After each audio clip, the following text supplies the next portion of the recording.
both meetings, if that's all right. I pledge Pledge allegiance to the flag of the United States of America and to the republic for which it stands, one nation, under God, indivisible, with liberty and justice for all.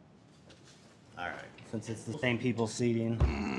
More money you have, All right, so this is the beginning of the 2024 budget session hearing. So get a roll call real fast, please. Jeremy Rivas, Here. Fred Stone, Present. Greg Sims, Present. Andy Vasquez, Here. Steve Bozick, Here. Mike Brickner, Here. Sylvia Graham. Here. 7 present. All right, so real quick, this is a public hearing for the first reading of the budget. So first reading, and then we've got 3 second readings, and we'll have a final reading. So we've kind of condensed it over the last couple of years. It's a lot goes on in the meetings. So we'll get through first reading here. And since we have another meeting after this too, we've got a lot going on. I'll just kind of get through this public reading, and we'll kind of have some discussion, in our regular meeting about moving forward with the budgets, if that's all right. So the rules of conduct for public hearing for our 2024 budget is, the purpose of this meeting is to receive input regarding the 2024 budget. Every person appearing before the council shall abide by the order at the direction of the president. Those who would like to speak will be allowed a maximum of 3 minutes. Discourteous conduct shall be regarded as a breach of privilege and shall be dealt with at the discretion of the presiding officer with the help of the sheriff, because he's here and armed. Wow. But, so we'll go right into first reading. They'll read all the numbers, and then after that, we'll open it up and talk about the 2024 budget, and then we'll close it and adjourn. So we could go through it. I know it's a lot, so please. Go. Start with the general fund, estimate of $54,205,337. Non-converting fund, $306,931. 2015 reassessment fund, $678,459. Bond number 2, $2,068,318. Bond number 3, $1,345,900. Bond 4, $2,300,000. Local income tax, $8,033,008. Police pension, $300,000. Historical Society, $5,000. Animal shelter, $239,928. Convention and Visitors Bureau Fund, $2,547,753. Highway Fund, $6,042,149. Local Roads and Street Fund, $2,166,000. Cumulative Bridge, $9,568,043. Health Fund, $2,715,508. Civic Center, $766,075. Continuing Education Fund, $2,500.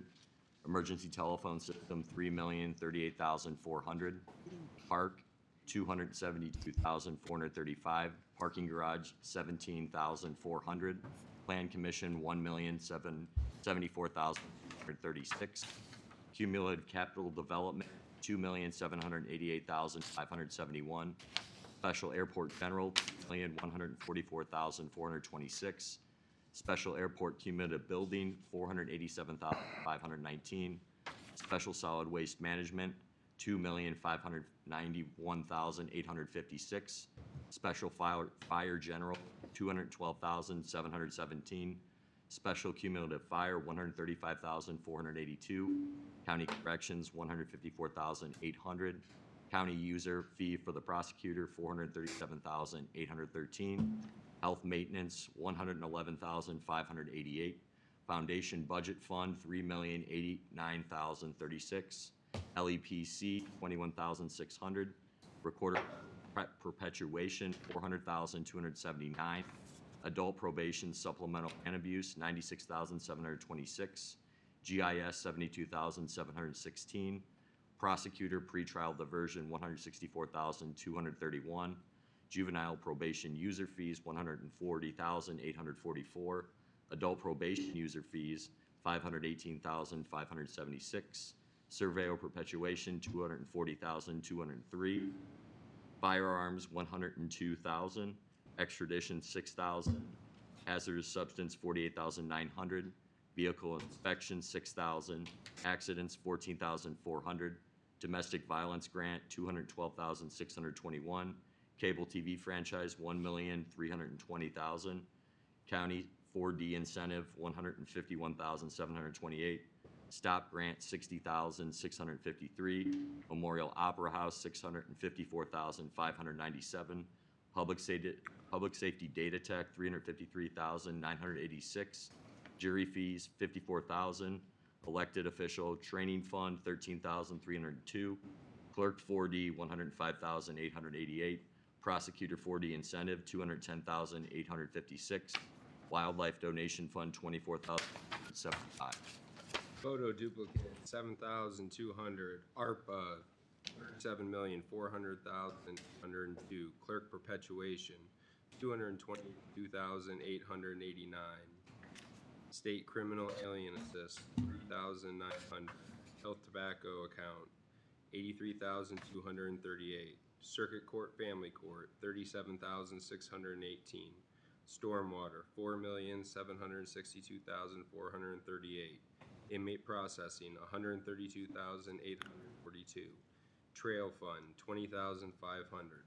Juvenile probation administrative fee, 9,077. Circuit Court DCS, 10,765. Animal shelter donation, 181,344. Riverboat, 488,687. Circuit Court ADR, 9,272. Addiction response grant, 12,000. Juvenile detention codes, 108,811. Forfeiture pass-through grant, 240,000. 40.2025 MOH IAC grant, 9,530. Sheriff County user fees, 25,721. Sex and violent offender administration, 27,798. Hospital sale proceeds, 665,000. Drug task force, $182,018.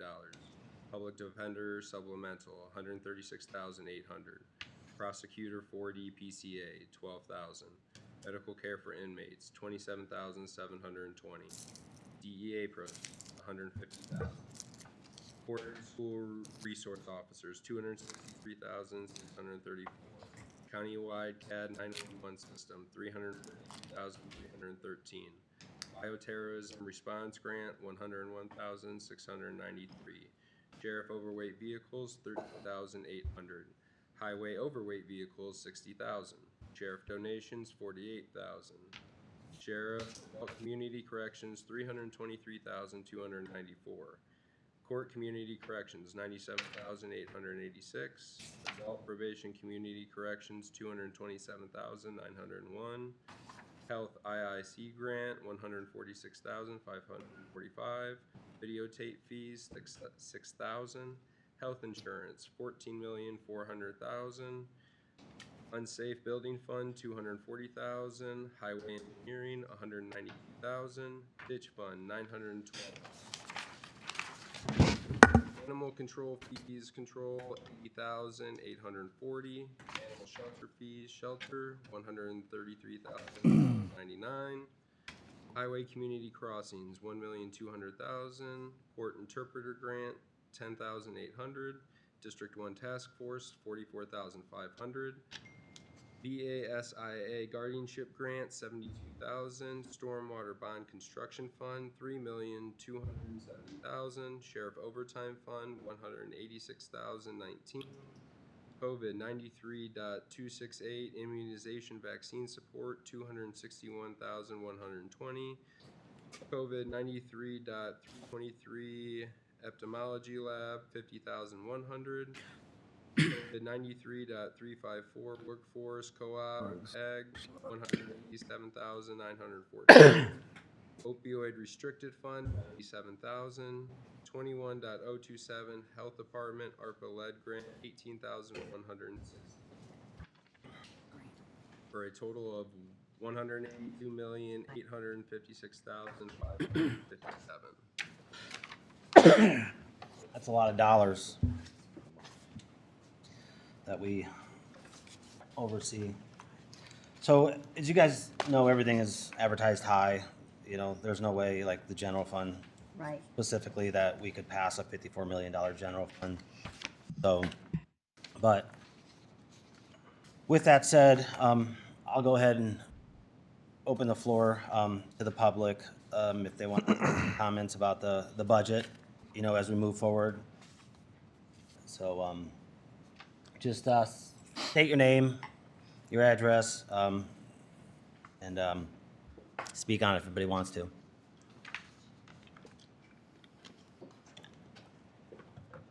No?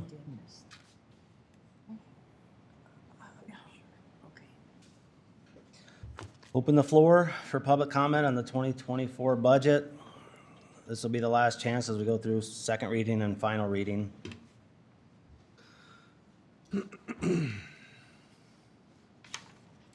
Seeing none, last chance. Nobody wants to speak on it? All right, so I'll close the public hearing section of 2024 budget. Harold, I don't remember if we ever voted on first reading. I don't remember. You guys, I might have done it for a few years now, but I don't think it would hurt. I don't think you need to legally, but I don't think it would, there's any, Well, there's no way we're gonna make There's no- 54 we're not million. approving it. We can get into it next meeting too, a little bit more, but yeah, so we approved this year's budget, general fund. I like to talk about the general fund because it's our, major operating fund, and it's kind of like our checking account in government. We have a lot of other funds that, are fee-based and charges, but, that's at 45 million right now approved, and yeah, we're not approving a $54 million budget. We can't afford it. On average, I did some quick math, and I mean, on average, the last 5 years, we increased the general fund by about 1.1 million. So as you can see, I mean, last year was 45 million. We did go a little bit higher because of, the raises, the wage study. But we've got our work cut out for us. I don't remember the exact number that was handed in. Was it near $3 million that was requested to the general fund? Just short of $3 million was requested, so second reading will be a lot of taking things out, and doing what we have to do every year. Everybody turns in their wish list. Some things are necessary, some things we have to figure out how to move things around, but we've done a good job. We have a good reserve, but we gotta stay healthy. So, I'll entertain a motion on first reading, to approve. So moved. There's a motion. Second. Second, couple seconds. All in favor signify by saying aye. Aye. Pose same sign. So, yeah, second reading will be difficult, but we'll get into it a little bit more at the next meeting so we can kind of move on and go through it. But like I said, $3 million turned in. On average, we go up 1.1 million. So we've got our work cut out for us. So, any further discussion on first reading? And second reading is October 5th, I believe. Mr. President, I have a question. Yes. What are we doing as far as live streaming our meetings? Because this meeting is not being live streamed right now. We have the ability to do so. Do we want to do so? Or are we recording the meeting so it's going to be on YouTube later? Because I just found out that we're not actually streaming. I just talked to Lee. You mentioned it, Andy, we've always recorded our meetings and they're on YouTube. But they're not putting them on YouTube anymore unless we ask for it. That's what I want to make sure, that we are putting the information out there for the public, or what route we're going to go. We have to ask them to put it on YouTube? I do that. But, yeah, you're putting them on, all of them, right? Yeah. No matter what. They're having a little bit of difficulty right now. They're fixing a couple of things and then they'll all be going on. Because right now, YouTube tells you to go to theportercounty.org/live to see this meeting live. Not this meeting specifically, but our meetings. The commissioners are going live. I personally think we should go live, and we should put the information out there. Are the commissioners live or are they going live? They've been, from what I know, they posted it the other day that they're going to be live. According, It's not working at the moment. no, that's what Joy just said. It's not working, right? Now, He was talking about YouTube at the time. Oh, okay. Commissioner Biggs? The audio works, the videos, they're still working on it. I've got no problem. As long as we're out there. I don't care if it's live or the next day, because we've always done the next day, but as Yeah. long as we're continuing that process. Yeah, we're absolutely not gonna post them, whatever needs to be fixed, we have to, There were. Is it yeah, interactive? I've asked- Is it I've interactive? raised Yeah. more requests. Not online, I don't. yeah, as long as they're up the next day and we say that, but if there's some issues, I'm sure they'll work through it and Okay. get them up the second day. But if you guys, I don't care either way. You know, if you want to go live, you know. They can't talk to us if we're live. They just view us live, so don't matter to me. No, they really, they won't pop up on the screen like, I think we can do that. Don't get me wrong. I Yeah. don't think that's the route we're going. I don't No. want to be, all right. So, yeah, we can have some discussions, but they absolutely, yeah, need to be up the next day at minimum, so. All right, well, I'll entertain a motion to adjourn the. So moved, Jeremy. Second, and yeah, so Thursday, October 5th will be our first, second reading. Thursday, October 10th will be our second reading, and Thursday, October 12th will be the third and final second reading. And then we'll hopefully have a final reading on October 24th. And then, you know, usually probably sometime in November, we'll do the salary ordinance, you know, to finalize things, but really can't change it once you approve the budget. But yeah, the second reading is where we really got to start getting in and pulling things out and figuring out where we're going to go. So, there's a motion and a second on the floor. All in favor of adjournment signify by saying aye. Aye. Same sign. Meetings, we did the Pledge of Allegiance. We're all still here. If we can do a roll call for our regular meeting. Sylvia Graham, here. Mike Brickner, Here. Andy Bozick, Here. Craig Sims, Present. Andy Vasquez, Here. Brett Stone. Here. Jeremy Booth, Here. 7 present. First reading, please. Following appropriations have been brought before you tonight for your consideration. General Fund, returning fugitives, 20,000. Salaries, reduction, 16,909. ARPA Fund, 8908. Contractual services, 150,000. PPP audit collect, Fund 1177. Other charges and services, $6,005. Distributions, $6,760.80. Drug Task Force, Fund 4010. Motor Vehicles, 30,000. Public Safety Tech, Fund 4907. Dues and subscriptions, 2,000. PCC RVC Tourism, Fund 9997. Maintenance agreements, 25,500. Billing liability, 300. Workman Comp, 1,500. Shop supplies, 162,207. First reading. All right, there you have it, first reading. So, if you guys don't mind, we're gonna jump around here. We'll go right to another public hearing. It's at the end of your agenda. It's the first public hearing on preliminary determination to issue bonds. So if, Attorney McClure, Commissioner Biggs, and I think, Baker Tilly Bond Counsel, if you guys can come on up and. That's this. That's the agenda, that's the, yes, the calendar for it. Oh, right here. So I think, Jason, you said you had some handouts also.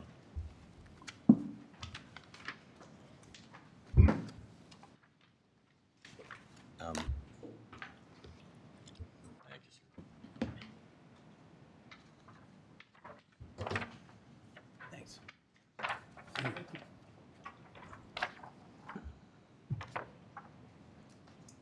Thanks. Thank you. Thank you, sir. Thank you. So Scott, Jimmy, I don't know, you want to proceed here? You want him to to present? Yeah, we're going to present the proposed. Okay, all right. So tonight is the first of 2 statutorily prescribed hearings. There's no action for tonight's meeting other than to provide information about the proposed projects, the method of financing, and then the cost and tax impact of those financings. And then it's the first chance for both the council and the public to ask questions or provide input. At the conclusion of the hearing, you can close the hearing and go back to your regular business. And the second hearing is scheduled for October 5th. At the end of that hearing, there'll be some resolutions for your consideration.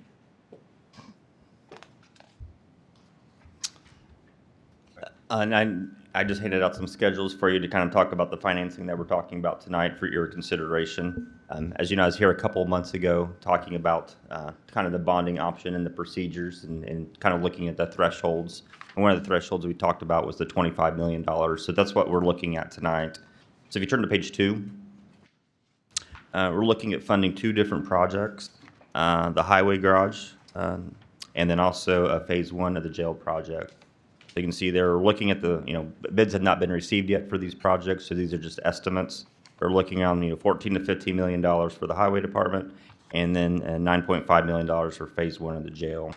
We have put in some amounts for some issuance costs and placement fees, so a total project of $25 million. And as we talked about before, if you turn to page 3, we're looking at paying that over 25 years, payable from a new property tax rate. So you see on page 3, those are estimated rates. We'll probably do a competitive bond sale, and at that time, we'll know what the final rates are for the next 20 years. And you'll know exactly what your payments are for the next 20 years. But if you look on the far right side, based upon these preliminary numbers, you're looking at a total annual payment of about $2 million per year. Can I ask a question? Yeah. Why does the interest rate go down and then back up for a little bit? It's the market we're in right now. It's kind of an inverted curve where the short-term rates are higher than the rates out to about 7 or 8 years. So it's just kind of the volatility that you've probably been hearing. Uh-huh. That's what it is right now. So it is uncommon, but that's kind of what it does appear right now. Okay. So on page 4, as I mentioned before, one of the reasons that commissioners are coming to you right now is you do have a bond issue that's maturing. The 2021 bonds that were refinanced. That last payment is due January 2024. So as that rate falls off, we're just replacing it with a new rate so you can fund these additional projects. So on page 4, it shows the kind of a history of what those annual payments have been. Again, they've been around $2.9 million per year. You can see going back to 2014, the tax rate was originally around 4 cents and then has gradually decreased as your tax base has increased. And as you can see on the far right side, something I didn't have 2 months ago when I was here, your assessed value for this year was $12.4 billion.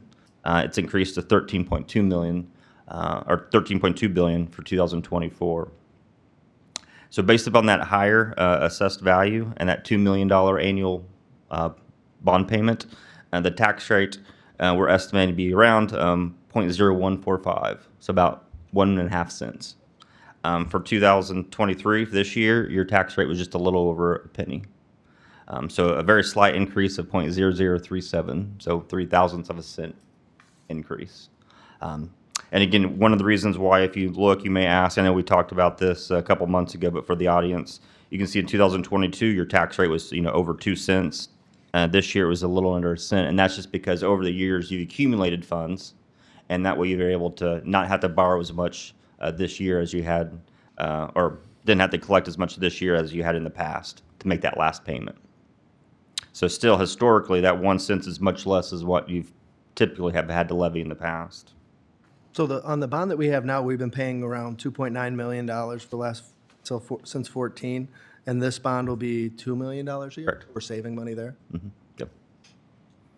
And you see that from the tax rate, because again, historically, your tax rate's been anywhere from 2 to 4 cents, and we're going to be under 1.5 cents now. So, but again, there is a slight increase from looking at 23 this year to 2024. So on the last page, I've showed what that potential impact would be. As I mentioned, the slight increase is 0.0037, so 0.003 of a cent. So kind of looking at the middle of the page, if you had a home of $210,000 assessed value, your annual property tax bill would go up about $3.54 a year. If you had a $300,000 gross assessed value house, your annual property tax bill would increase to about $5.50 per year. And then we've also showed for an ag and commercial. Why did the ag, if I may ask, go so high? Well, that's also looking at 1,900 acres. I'm sorry, 100 acres at 1,900 assessed value. So you're looking at 100 acres of farmland. So you're saying, just trying to wrap my head around this, $100,000 home would go up $1.13 for the whole year. wouldn't they be saving money by not having that other bond? That would be done? This is the difference between the two. That's, Yeah. so it is more. And to be Right. more specific, Andy, Yeah. Please walk me through it. all right, 23, our tax rate was 0.0108, just over a cent. That was artificially low because, as Jason pointed out, we had banked some money, prepaid some things, and didn't have to have a levy high enough to actually raise the full 2.9 million. So the 23 tax rate on page 4 is a little artificially low.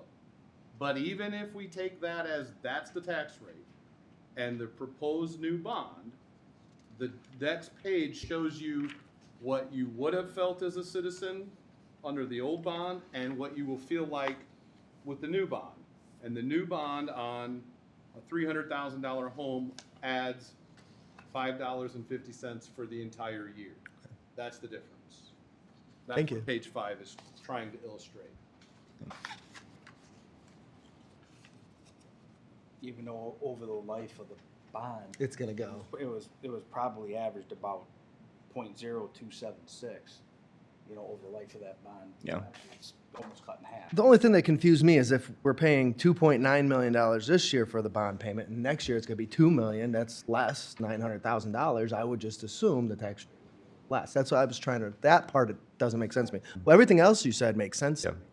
The going up, but maybe I'm not connecting. Right Well, dots here. the annual payment was 2.9 million, but you only had to levy about 1.4 million because you had over $1 million saved up In that last year. in that last year.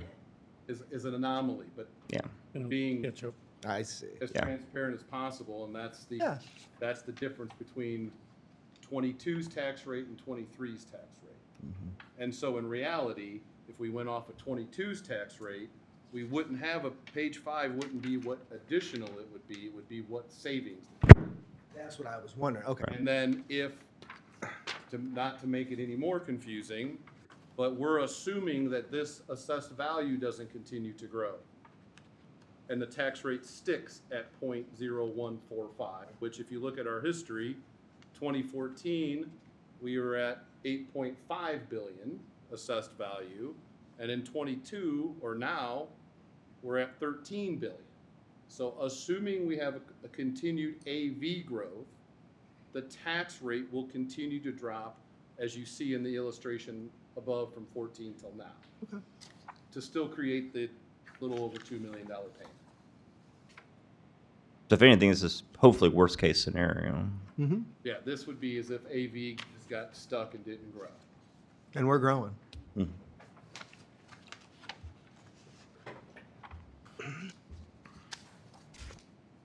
So I do have kind of a summary of the preliminary determination that's required by statute to provide. So I'll provide that for you in case anyone from the public wants to see it as well.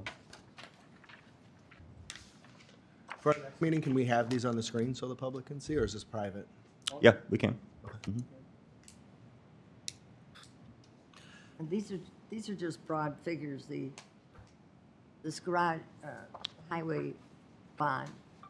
It isn't going to be, you don't know for sure, certain that it's gonna be 15 million No, for that. no, as a matter of fact, we're shooting for 11. Thank you. Oh, That's what, if you remember, Move around. last meeting, we Yeah. we approved the architect money so that we can really begin to draw it. On it, right? To get started to see where they're gonna come in, so. Thank you very much. And so. And this is part of a larger plan into next year. That's why it's Jail Project 1.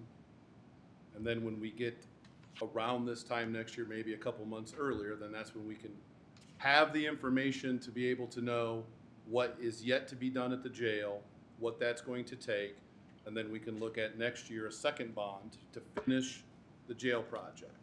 And so, again, just because it says 15 million to the highway garage, right now, that's a placeholder and it's intended to be done, but we're obviously always going to be trying to do it for as least cost as possible. And then that would just transfer money to the jail, which would then potentially make next year's bond less. So that's the progression. And that's also why the tax rate's so important to understand this go around, because next year we're gonna be able to say, okay, we averaged this much tax rate in the last 4 years of the current bond. And then now we would have a potential second bond. What's the real impact over the average to the citizen? So we could say again, page 5 is, it's a $10 difference, it's an $8 difference, or whatever the difference is. So it's anticipated with that second bond, and that's why there's a little bit of fluid, and that's why it's jail project 1.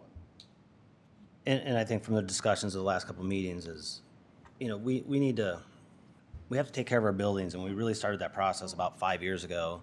And we still have some projects out there.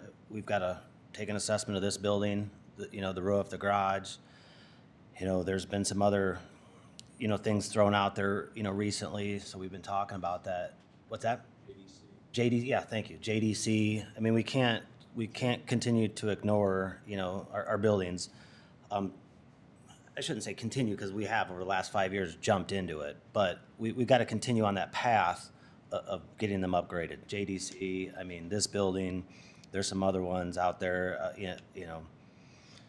the garage, your guys', sheriff's garage, maybe that needs to be looked at, and, we should right now look at everything that, we don't want to get past this in a couple of years and say, oh, well, we forgot this $3 million project, Yeah, and I think the plan has been that those other things, whether it's stuff at this building, juvenile detention center, or the sheriff's garage, whatever it may be, to gather that information.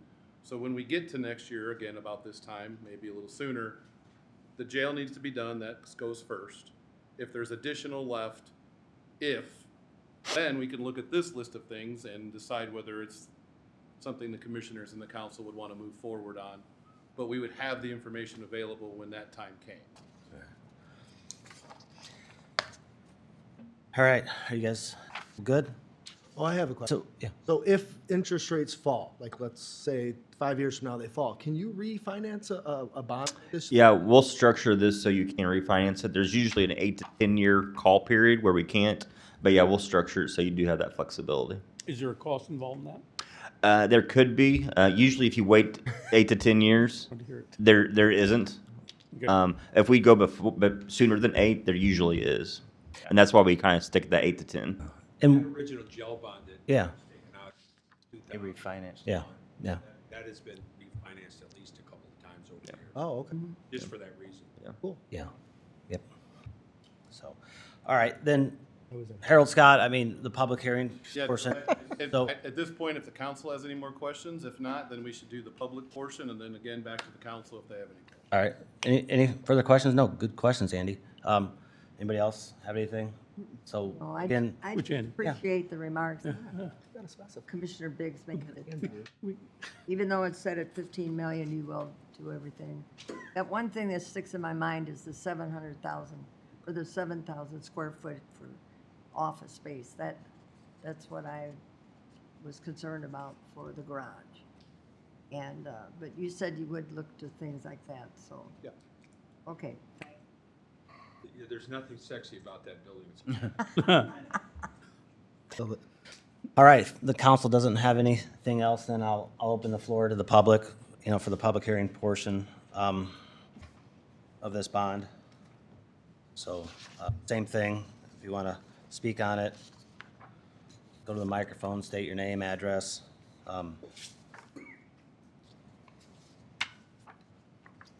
It's the first public hearing on the bond. We will have another one, right? It'll be opened up on the 5th. So, Nobody wants to be first. does anybody want to speak on the bond for? Could these two gentlemen just identify themselves, please? Good morning. Sure. Jimmy Shanahan, attorney with Taft Law. Jason Simler, financial advisor with Baker Tilly.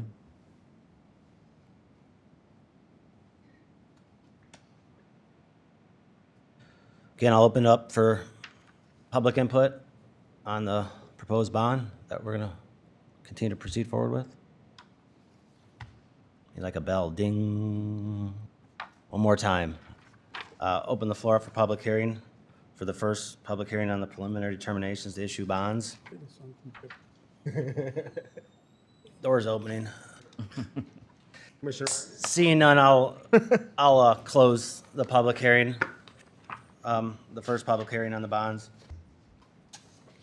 So, and then, good, I'll close that And then just portion. the October 5th Yeah, the same thing, yep, so October 5th, which we'll also have that's our second reading, we'll have the second public hearing on the bond.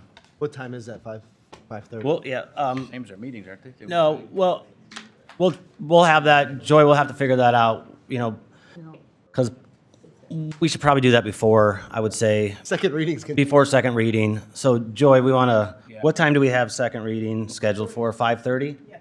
So we probably want to do it at 5 o'clock, if that's. 5:30? So, all right, we'll do that first and then second reading. all right, so, all right, 5:30. It is, so, we good? All right, we'll write in, 5:30, right? close that portion and jump right back into the commissioners, so you guys can stick around, huh? Transfer alone, It's in your email. the general fund, $1,000 from hourly to overtime, transfer needed just in case one of the jailers goes into overtime for security at all of the commissioners' public meetings. Move to approve. There's a motion, a second on the floor. You guys getting some rowdy meetings? You guys need some armed guards? No, we're good. We good? We're good. All right, we bring the sheriff. We don't, we don't have security guards. We got the sheriff. Guns. Yeah.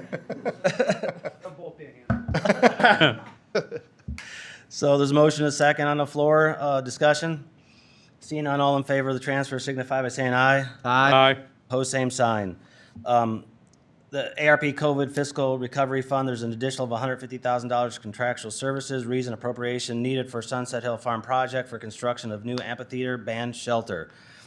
Move to approve. There's a motion. Second. Motion is second on the floor. What that is if you guys remember all the COVID money that we Right. allocated out, we didn't allocate, I think it was $300,000. Maybe it was Five. 300, was it five? Five. $500,000. We never allocated out just in case of things like this.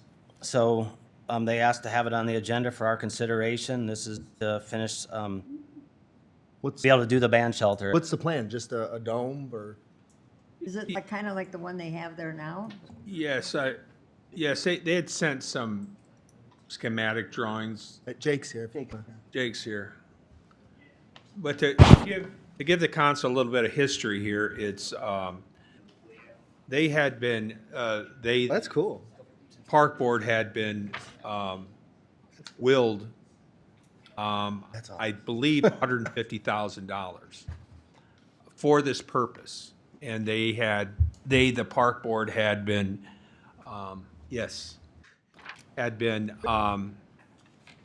attempting to raise additional funds to finish the project out. And then I had, I talked to Mr. Craig Kenworthy, the president of the Park Board. He had approached me about the project, and which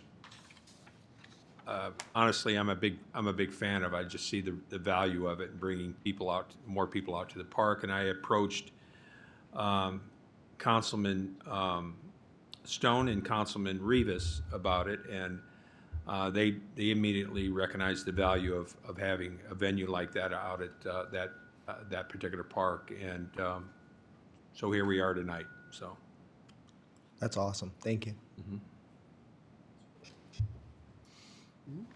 Nice. Yeah.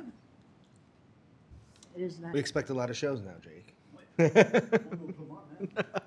we're going to call it the Graham Center. Ooh, I like that for a birthday. So, yeah, I mean, and I think it's, a good idea of the ARPA funds, stuff like this, quality of life, outdoor stuff, still keeping kind of in the spirit of that. But I think our parks too are something we need to continue to try to focus on, to move forward and maybe focus a little bit more on, I agree. which isn't going to be easy, because Well, it's important. You're right. but it is important, and this to me was Absolutely. easy for us to put on the agenda for consideration, so. Any further discussion or comments? I'd just like to thank Jake, our Parks Director, who, by the way, is so easy to work with. I'm so glad he's here. And the Parks Board with Craig Kenworthy. That button down. That there's a lot of things that they could have done or could have come to us with in this. I can't think of a project that they could have asked us to help them with. It's going to touch some different lives. So I really think that this project, as a whole, is really going to be useful to all of our residents, for many years to come. So. Okay, perfect. All right, any discussion, comments? Can we get a roll call on this? Sir Greg Sitt, Yes. Andy Bozak, Yes. Ike Brickner, Yes. Sylvia Graham, Yes, Jeremy Rivas. Yes. Red Stone. Yes. Andy Vasquez. Yes.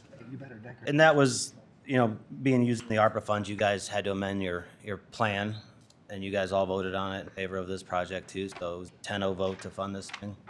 So, all right, perfect. I think you guys are done right now, but I think Ms. Gunn I think she had something going on, so you wanted to jump up front with 911. Got no problem with that, as long as everybody's okay with that. You still need us here? What's that? You still need us here? Okay. I don't know. I think you guys are good for the. Thank you all very much. Thank sound like Elvis Presley. Thank you. Thank you very Thank you. Happy birthday, Sylvia. Stick around. We're gonna sing in a little bit. No, All right. Debbie, you gotta turn your mic on. Yeah, I had him turn it off to see if there's a little feedback, Button. but Right, yeah, no, press the button, right in front. got it. Do it. I think it's in front. Green. The little thing that says push. I didn't mean it like that. I was being. I'm glad you. I need an explanation like that for the bond, I guess you gave it back to me. I need easy, but I need explanations. All right. I So need it too, I need it too. I know we've jumping around. Appreciate it. Everybody's patience here. So Very much for accommodating me, by the way. in front of you, there's a statewide surcharge fund. There's a transfer of $75,000 from salaries to overtime. The reason transfer needed to cover OT for the remainder of the year due to staffing shortage. If you guys want to take that, Yeah, move to approve. motion. Second. Second, discussion. What do we use that surcharge fund for now? Is there enough available? That's not a problem. Well, we have quite a carry forward that we've been able to continue to grow. At the end of 2022, we were at a 1.7 cash balance fund surplus with the surcharge. So if you remember last year was, we all remember the budget cycle last year, and all of us were scrambling and moving things around. So I did move a couple of line items from 4922 into the 1222. This year, I don't need one of those line items. I was able to buy the fire station alerting equipment with it. So right now, and with as we've talked about, the increase in population, we're solvent. And we should continue to still accumulate, especially with our staffing numbers. I mean, unfortunately, we're going to have carryover for that reason. But I feel like we've got a robust 1222. Thank you. You gotta go what? A robust 1222. We've got anything that I can and have moved as an eligible expense into that. We have found that it still remains solvent at this point. So what if it's ineligible? We get written up? I mean, are you guys get written up or? Move some. So, sorry. I'm not ineligible. Harold, can you get us out of trouble? Any questions on the transfer, $75,000, salaries overtime? Seeing none, we can, all in favor of the transfer signify by saying aye. Aye. Opposed, same sign. All right, there's a Form 144. There's two of them.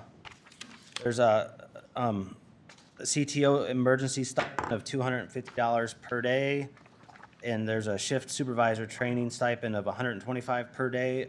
The reason transfer needed to cover overtime for the remainder of the year due to staffing shortages. That was, I think that's a typo. Yeah, that's not the It's same per thing. Period. Oh my gosh, I was like, Yeah. quite an increase. Per day. All right, so what is it? It's Per pay. It's per pay period. Per pay. So what that amounts to. Per pay, it does say that. I said per day, didn't I? That was me. Yeah, it is per pay. It's per pay. I did that. I'm sorry. Yeah. So if you need totals, I'm looking at right now, we have all of the assistant supervisors are responsible for training, so they fit under the CTO category.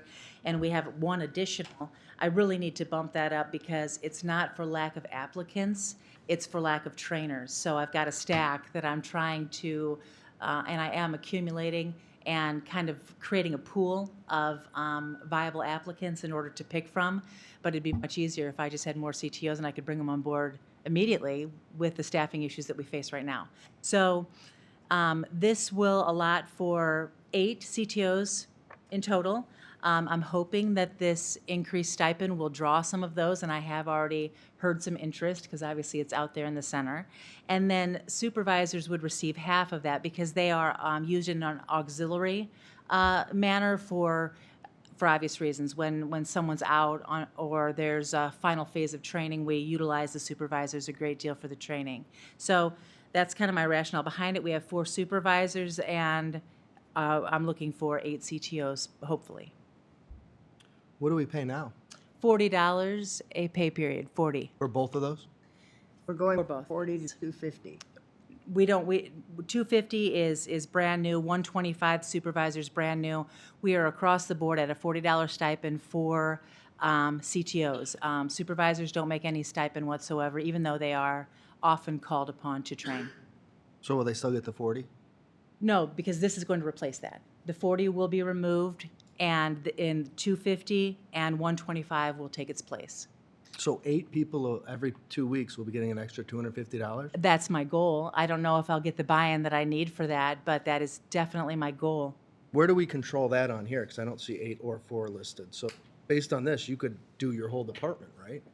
Well, Who's- I suppose I could. There's certain criteria that needs to be met in order to be a CTO, obviously, so that pool is small to pull from. And I've limited it to 8 only, so the floor knows that 8 CTOs. I mean, in addition to the 4 assistants, which we already have, I've capped it at 4 more. We only have 1 more now, so really I'm looking at trying to acquire 3 more. And this increase can be paid out of The surcharge, absolutely. And why right now? Why not? Why not? Why not in But 2 weeks for next year? Because I have 5 people that are qualified, and I want to start training now. Our numbers, really mandate that we get people in there. We've already, I'd like to introduce you, sorry it's a little late. This is Christina Valpatik. She's the training coordinator, and she's, I'm so grateful that she came today to join me. We have really thought outside the box in order to get some of these people into training. And what we're doing is we have a group of, I'd like to just give accolades to Christina and the department. Our retention rate for trainees has notoriously been under 40%. And since she's come on board as the training coordinator, we are now at 58% retention rate. That's considerable. That's a considerable increase. That's great. So it really is. And I credit her for, building the training program as she has. But again, she's kind of behind the 8 ball too because of our staffing issues. She's gone into the floor and acted as a CTO. We're hoping that this will eliminate the need for that. She'll be able to do things and really enact the vision she has for the whole training department. And we can get people on the floor training their future coworkers. So I think it's a win-win all the way around. Debbie, you have personnel shortage down there. How many people are you short? What's causing the shortage? 11. Well, no, yes, we're 11 short. And I don't say that with any pride whatsoever. I suppose the shortages can be attributed to many different things, and I'm happy to discuss them now if you'd like me to. I will say that it's money, and I will continue to address this issue. When you can go to McDonald's and you can make $15 an hour, and you can be trained in 2 shifts, and you can start in the 911 center and be paid seven some odd dollars more an hour and take 8 months to train, when you're training to take calls about your father's dying in the living room and your sister's overdosing and your brother was just in a terrible car accident. I think the disparity in responsibility alone mandates a bigger paycheck. And I will stand up here and I will argue that. And you will have people that leave our center for numerous reasons you may catch wind that it's not for money. But when those people leave the center for $16,000 more a year, that's easy to say rhetorically, isn't it? Right?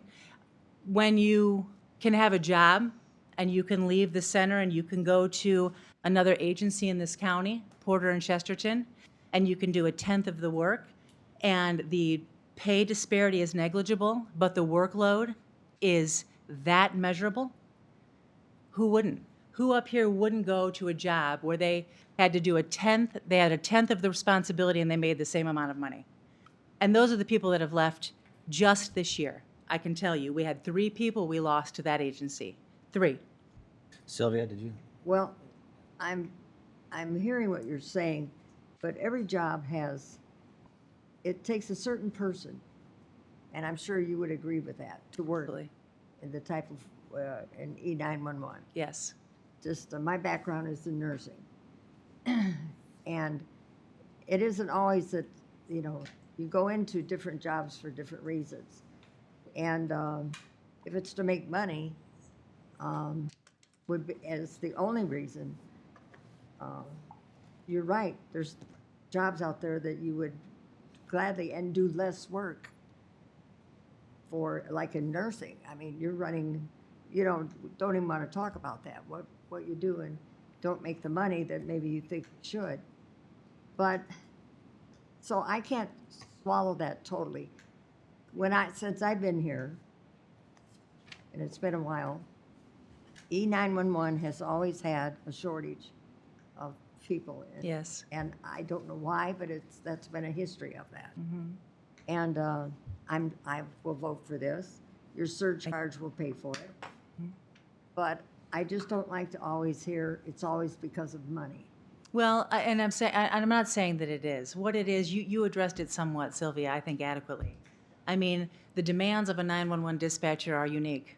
And like you said, not everyone can do it. But you see, the thing is, when you begin to do a deep dive into that issue, what can I change? What can I change about that person calling because their father's dying on the floor?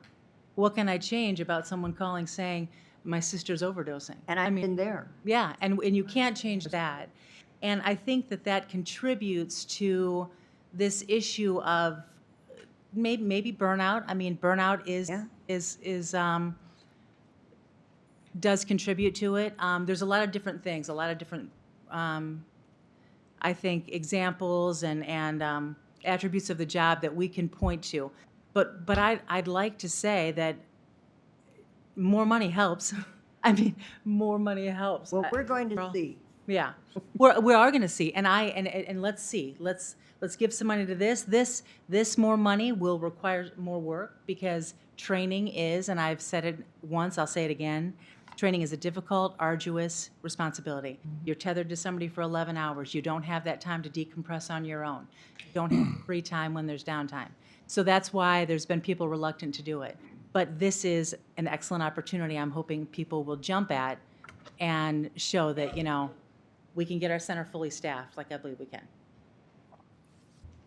What, your people work 40 hours a week? We work 2-week schedule. We're on 12, so 1 week we work 44 and the next week we work 33. Because, I mean, doing the numbers, that's like a $3.13 an hour raise for CTO stipend. It's $6,500 a year. Wow, $65,000 for both of them. Well, for Total. I mean, these people are already making $23.94, so when you compare them to McDonald's salary $15, yes, I think they should be making more, but it is not a McDonald's salary. It really isn't. Well, it's not a McDonald's job.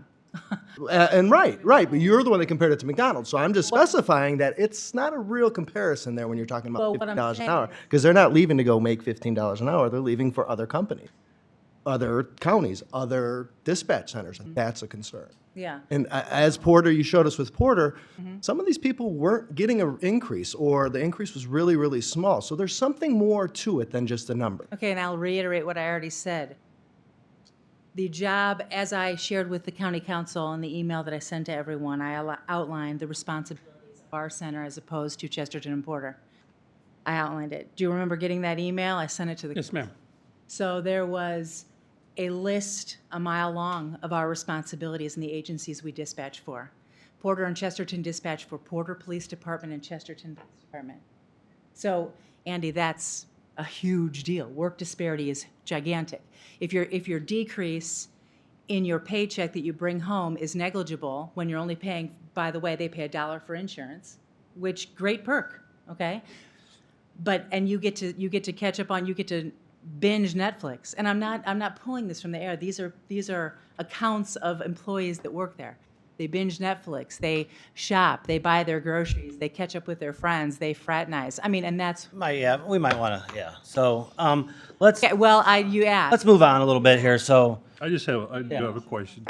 You asked. Have you spoken to the CTOs and asked them if they will train more, they'd be more readily to train if they were to be paid more? And they said they would. Yes, we have several people interested. I mean, we haven't, The ones you currently have, they're making $40 per pay. So the ones that you have now, they have said for $250 per pay, I'll train. they're already training. They've been continually training. Mhm. So this is actually a reward to them that I think is much overdue. I So mean, this is to add, you want to get more CTOs. absolutely. How long does it take to be a CTO? Well, there's a course, a 5-week online course that's mandatory to get your CTO certification. So we're looking at 5 weeks before you add one more CTO to your current, and they'll be making this, when do they start the 250? When they start training? Yes, Or when they go to the training themselves? when they have a trainee. When they have a trainee, I would start the CTO. I would start the stipend, rather. Okay. Do they only get it when they have a training? Or like if they're not training someone this week, they don't get it that week, or is it? Well, no, they get the stipend throughout the year, continuously each pay period, because we have, as our staffing numbers have indicated, we've had continual revolving door training. So it's not like they've got a big break. If they have a break, they get a 2-week break. Is that pretty common? 2 weeks of a break and then they get somebody else. So it's. How many additional CTOs do you think you'll get with the 250 instead of the 40? Well, I'm hoping that we'll have a large number of people who actually want it, and then we'll be able to pick. But I'm looking for 3 more. I'm looking to add 3 more since we already have 5. We have 5. Okay, I'll explain it because I know it's a little bit confusing. We have 4 supervisors and we have 4 assistant supervisors. Assistant supervisors, one of their responsibilities is training. So they have and will continue to receive the stipend. We have 1 other CTO. She doesn't have any supervisory title. She is an additional CTO. So what that brings our CTO total up to is 5. So I'd like to add 3 more and bring it to 8. And I'm hoping that, there will be a lot of buy-in. And So your current training officers, they're not saying we don't want to train anymore. They're training. They're training even with the 40. Nobody's refusing to train. We've had people who have CTO certification that have stepped down, but of the 5 now, they are training, continue to train. One of the things that I mentioned is the 4 assistant supervisors. That's a responsibility with that position. So they knew when they went for the promotion that would be required of them. And so that's never been an issue. We only have 1 additional CTO, and I think that speaks to the need for it to have more, to be incentivized more, and that's what I'm trying to do. Do they get anything else besides a stipend? I mean, Yeah. any other perks Yes, they do. that you can do in-house? Well, what I do is for the CTOs, as you can imagine, my training budget is tight, and that's why I've transferred money into it this meeting. So what I did is I curtailed all of the overtime to only meet minimums. So obviously overtime's opened up to the center to meet minimums. In the past, we've allowed people to work over minimums to fill all of our CAD positions. Because of the budget concerns, I discontinued overtime. But however, I thought this was been several months ago now, to incentivize the CTO program, I allowed CTOs to work over those minimums voluntarily if they chose to do so, because overtime is coveted at some points. So that was one way to incentivize participation in the CTO program. I mean, other than that, any ideas that you have aside from this, please let me know. I'm really I'm a sponge right now for Well, in recommendations. terms of short staff, I know I saw Sheriff at some different career fairs, and I thought that was great to see you out there. I mean, have you gone out there? That'd be great. Actually, we're participating in the Portage Career Fair next month. Regarding any type of recruiting, that's a good question, Councilman Rivas. I've actually looked into different avenues of trying to recruit. I'm kind of exploring whether or not it would be beneficial to create a vocational program for the 911 center. I think that could possibly expedite training. So that's definitely a consideration. But again, kind of when you're behind the 8 ball and you have this vision, it's difficult to really focus on some of these would like to elements of the job when you're focused always on the behind the 8 ball have to element. Well, with 11 dispatchers short continuously, I mean, I would think recruitment has got to be a big component of what you're doing. Absolutely, well, it is, and like I said, I don't have a shortage of applicants. I have a stack of applicants, actually, and it's the CTOs, I can't get them trained. So the 5 that we've hired, we're staggering their hire dates in order to utilize the trainees that we have now that are not complete. They haven't completed their entire phase of training, but what we're doing is we're going to stagger in new ones, temporarily halt the CTOs right now so they can be utilized for our minimums so that we're going to have a lot of people in training. So the interest in the job is out there. I mean, I literally am. I got another application today, 2 over the weekend. People want to work here. It's, how do we get them trained when it takes 6 to 8 months to get them trained? Well, $250 a pay period is a pretty good incentive. I sure hope so. I hope so. That's my hope. Mr. President, what I would like us to see us do is add 8 max and 4 max into the description right here, under the classification. Can we do so where it doesn't accidentally, not that you would do it, but say there's a new person in play, all of a sudden we got 10 or 15 or everybody's. Personally, I'd like some clarification on this sheet that would tell us 8, 4, if that's what we're doing. I can adjust that so that you will understand exactly what it is. 4 supervisors and 8 CTOs. So if you'd like me to resubmit something with those numbers. No, I think we can put that in there, just, right? I mean, I think so. Yeah. part of the motion, you want that? I mean, whoever made the motion, whoever seconded, I think, Councilman Bozak. yeah, I'll adjust my motion. just amend it to, Amend it. for the, So it's got the 8 max for CTO and 4 max for shift supervisors training stipend. the second concur, who was the second? Yes. Yeah, that Do you concur with that? was number. I concur. Yep. Oh. Yep, thank you. All right, so those numbers will be there, visible, to not go over that. So there's a motion and a second on the floor to move the CTO supervisor stipend to $250 per pay, Second not motion. day. Per pay. And supervisor's training stipend to $125 per pay, not day. And 8 and 4. Second motion. I think there was a motion and a second. Mr. Was there President. further discussion? I didn't hear it. If there's no further discussion, can we get a roll call on the 2 Yeah, changes to the Mr. 144? President, if you don't mind doing those 2 separately, going through those. I don't mind. Well then, I'll adjust the motion just to do the CTO stipend. yeah, it's on the same 144, but I don't care. Yeah, just make the motion. Well, so, all right. Second. Motion is second to do the CTO emergency stipend, $250 per day at 8. There's a motion is second. Further discussion, roll call on that, please. Mike Brickner. Yes. Sylvia Graham. Yes. Jeremy Rivas. Yes. Red Stone. Yes. Andy Vasquez. Yes. Mike Sims. Yes. Andy Bozak. Aye. 7-0. I just have a question for the auditor. On the verbiage, a stipend, is that just like a one-time pay? Should this be like a specialty pay or something like that, where it's a reoccurring, or does it not make a difference? Really, as far as they classify it, we pay it out the same way. Same way? So, yeah. Okay. So if I can just expound a little bit too on my vision. We're going to make This- a motion. Oh, I'm sorry. You can do what you want. I'll just say it. Well, I do have an idea of, I don't expect this. I can understand your concern, Councilman Bozak, but my intention is not just to, open this up and just start handing money out. I mean, my idea and our vision together, the training coordinator and I would like to develop full-time CTOs so that we can build the applicant pool that we talked about and we can pull them in and it will be more streamlined process in the future. But the reason I can't do that now is because my staffing doesn't permit it. So once I get some more people in there, we can do what we ultimately hope for and our vision for the center is with training. I'd like to make a motion to make the shift supervisor training stipend with the max floor at $125 per pay. Second. Motion, a couple seconds for the discussion. Seeing none, roll call, please. Red Stone. Yes. Andy Vasquez. Yes. Fred Sims. Yes. Andy Bozak. Yes. Mike Brickner. Yes. Sylvia Graham. Yes. Jeremy Rivas. Yes. 7-0.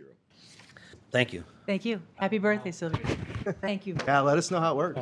Good explanation. All right, Thank you. so back to our normally scheduled program.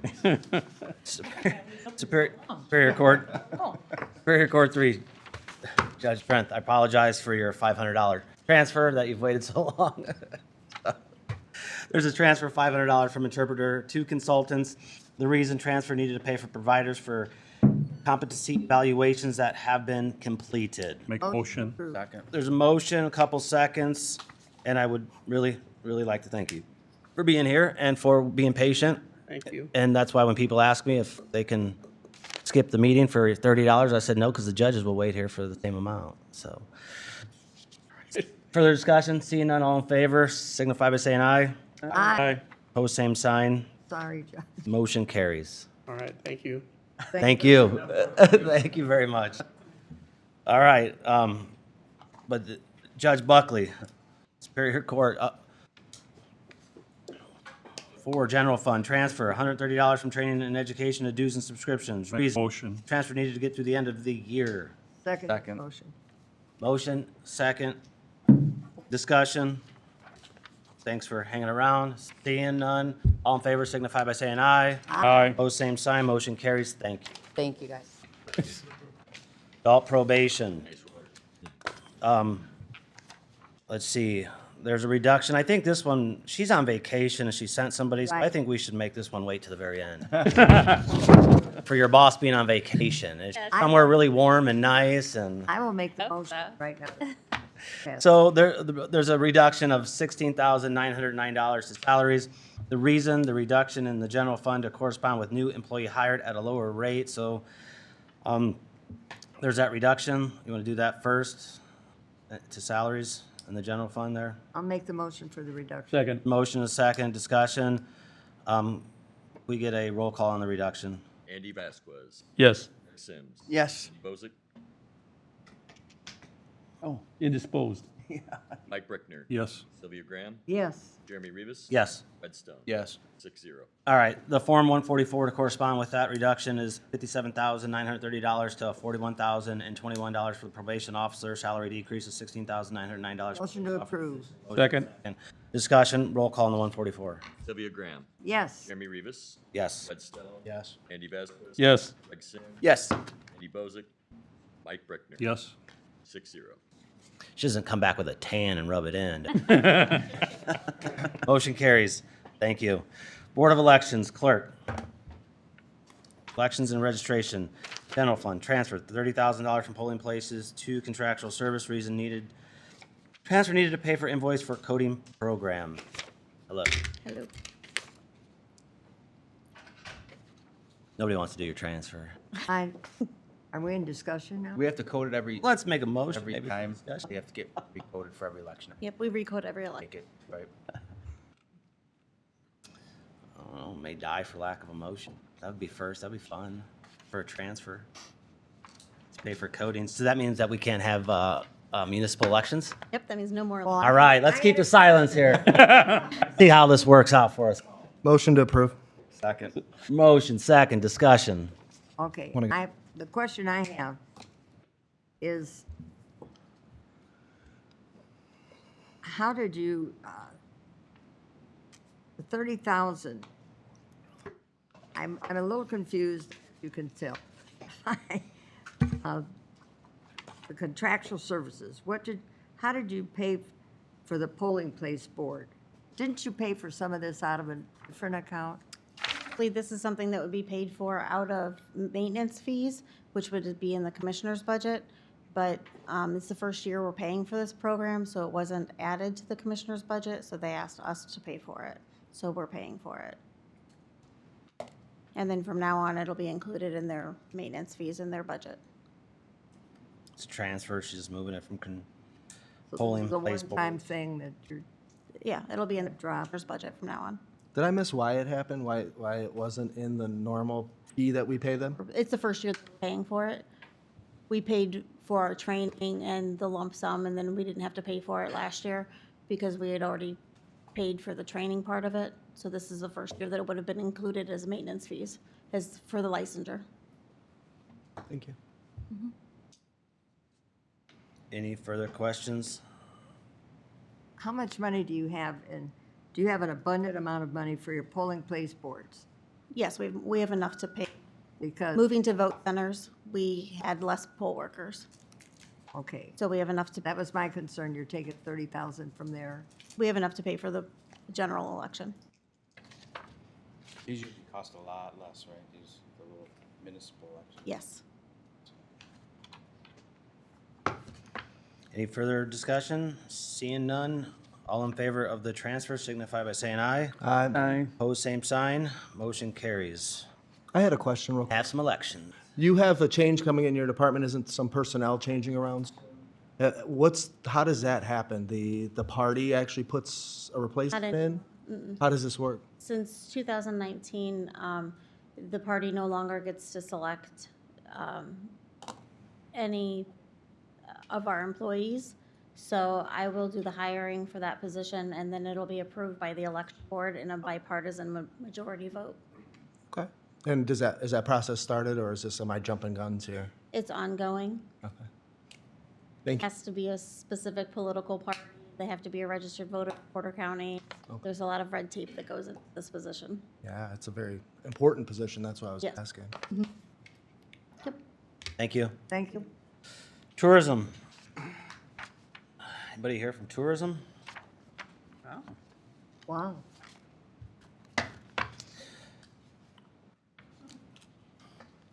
Anybody here from tourism?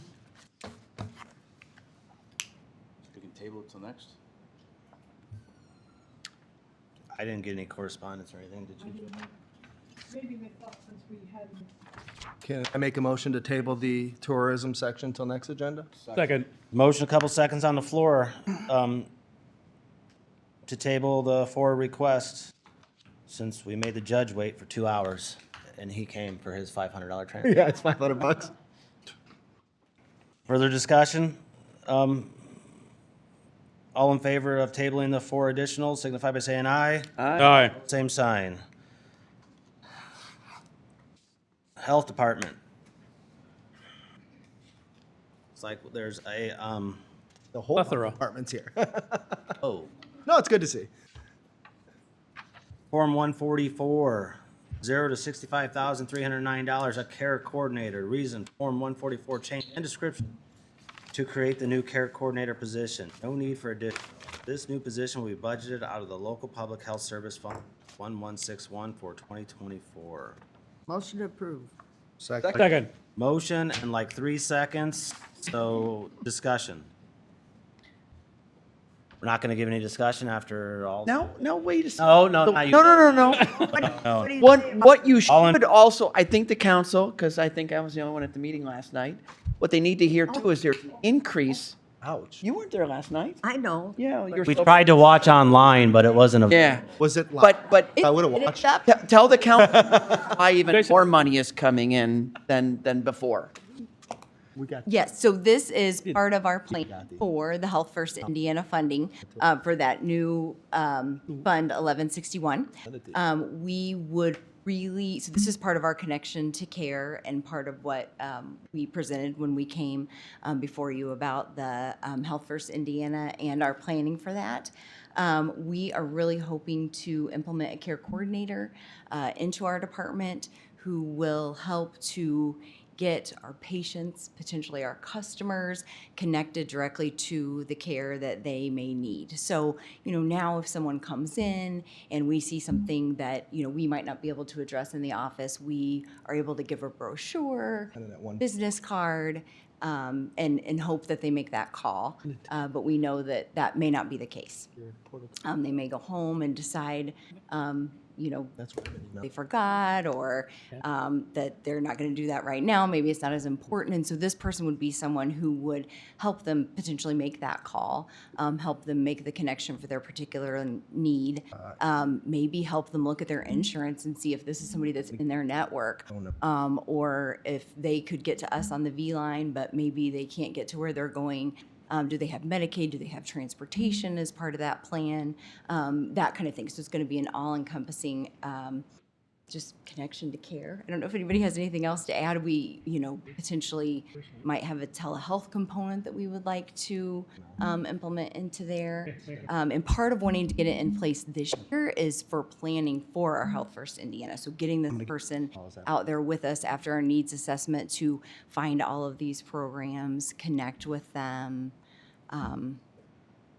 and kind of start getting some of these things implemented. And Would this be a person that could work with our social worker that the sheriff has, that, there'll be a direct line of connection? Did I ask the right question? You did. You led Perfect. right into that. So the social worker, Sam, at the Sheriff's Department has been working with the Community Resource Network, which is a group of, over 100 institutions and nonprofits and service organizations to organize this new 211 specific for Porter County. So 211 is the Indiana call center. You can call them whenever you have a question about trying to find, a nursing home for your parents, or trying to find food insecurity. Food, those, just all sorts of things, mental health services, those kind of things.